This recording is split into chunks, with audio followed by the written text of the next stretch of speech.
Channel 2 News. A life and death situation, a helicopter certain to crash, and a story of heroism untold. Until now. Welcome back to Channel 2 News. Here's what's new at 5:30.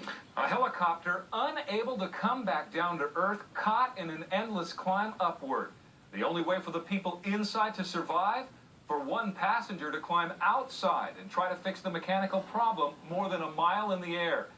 It sounds like a movie plot, doesn't it? But it actually happened here in Oregon. Tonight, Tom Rinaldi has the exclusive story of a Forest Service biologist faced with a chance to save 3 lives who became a hero at 9,000 feet. The Ochiko National Forest, untamed and untarnished, and usually unexciting. That's what Forest Service biologist Dave Zolinardo expected last February. He and 2 others were flying over the area, counting elk. But soon enough, they'd be counting on Zolinardo to save their lives. Watching the ground get further and further and further away. That's what a helicopter is supposed to do, rise. But something's wrong. For this story, another pilot describes what Dave Zolinardo's pilot might have told him.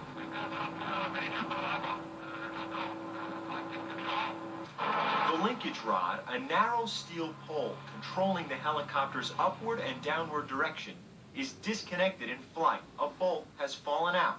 That means the helicopter can only rise. It can't come down. He said, our only chance of survival is if you get out and fix it. And then it was, then I went from no big deal to uh-oh. Fixing it means someone has to go outside the chopper and try to reconnect the rod. That someone sits on the left side of the helicopter, Dave Zolinardo. And, my initial reaction wasn't to get out. It was like, you're kidding me. But then I said, well, I could fall off and die, or I could sit in here and die. Facing no other choice, Zolinardo climbs down onto the helicopter's skid. It's less than 3 inches wide. The chopper travels at more than 100 miles per hour.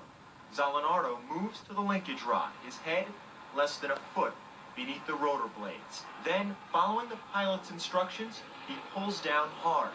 It's a mistake. The helicopter drops more than 100 feet in a little over a second. Can't explain how I hung on.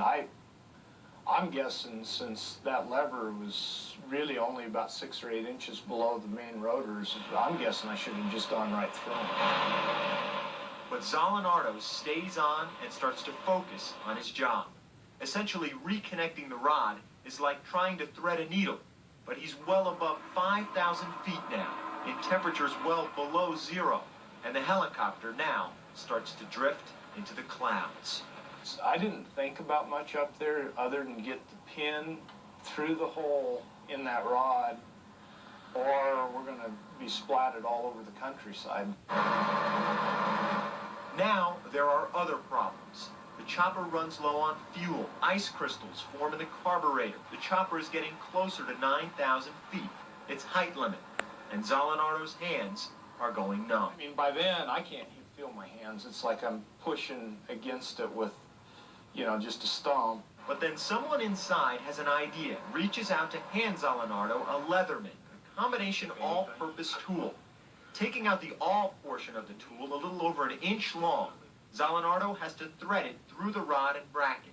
He tries more than 60 times, and then he gets it. And I can vividly remember just about the time I got it in, I was going to ask Philip, is this any better? And I heard, it was like the greatest thing that happened, and it's not in that report, but he goes, we're going to live. And that,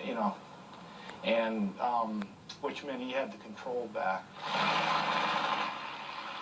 And 3 minutes later, with Zolinardo still riding outside, the chopper lands.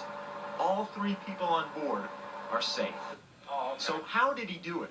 A Forest Service biologist with little flight training, with contacts blown out of his eyes, with nothing to hold on to for more than half an hour. There's no way to not hang on to a helicopter and stay on it for half an hour. I don't want to sound all weird, but I don't think you can do that. Dave Zolinardo did. Live now out here at the K2 helipad on top of the Channel 2 News studios.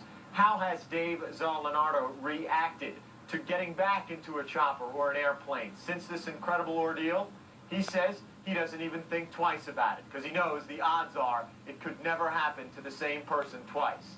As for how his family reacted when he told them this incredible tale, his son, who had recently won a medal in a swim meet, ran to his bedroom, came back, and put it over his father's head, thanking him for being a hero and coming home alive. Guys? 3 people now believe in angels. Unbelievable. Thank you, Tom. Incredible. Well, here on Earth, it's been